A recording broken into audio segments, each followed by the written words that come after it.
Coming in Angular 22, OnPush will replace default as the baseline changeDetection strategy.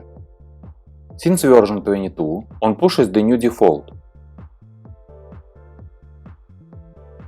This means, if the changeDetection property is undefined, a component now defaults to OnPush. Crucially, this is a breaking change. To keep the previous behavior, you will need to explicitly specify eager.